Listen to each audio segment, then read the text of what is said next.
All right guys, today at BNR Motorsports, we're going to show you how to install our soft throttle body spring. So once you remove your throttle body or leave it on the ATV, take your cover off, pull your throttle cable out. It is easier to do if you remove it, but you can definitely do it on the ATV. You're going to need a 10 millimeter, a pick, and possibly a pair of pliers depending how much corrosion you have built up. All you gotta do is loosen this nut.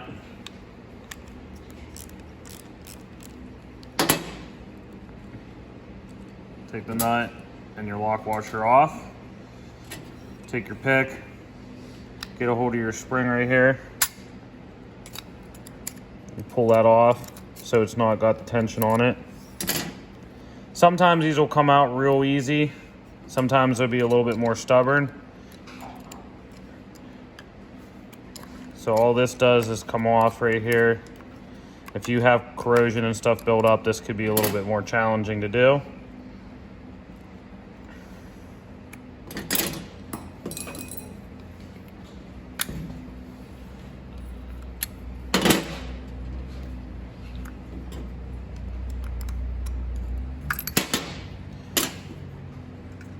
Now, you have this bushing in here.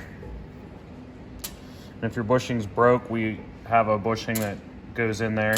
This one is actually chipped up, so we'll have to replace that. So you can see your spring. This is your stock spring. And this is your softer spring. So they're clocked a little bit differently. So whenever you take your spring, set your spring down in there like that. So you have to take and hook this on and twist it to clock it. So I'm going to put a new bushing in here because this one's chipped up. It no longer has a flange on it, so it'll slide around.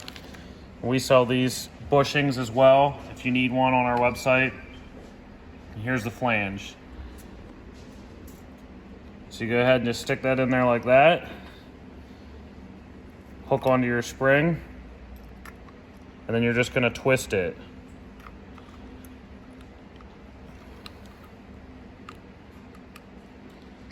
Just like that. Make sure it goes all the way. Make sure it clicks back when you're done. Put your lock washer on. Go ahead and re-tighten your throttle body. And that's all you have to do.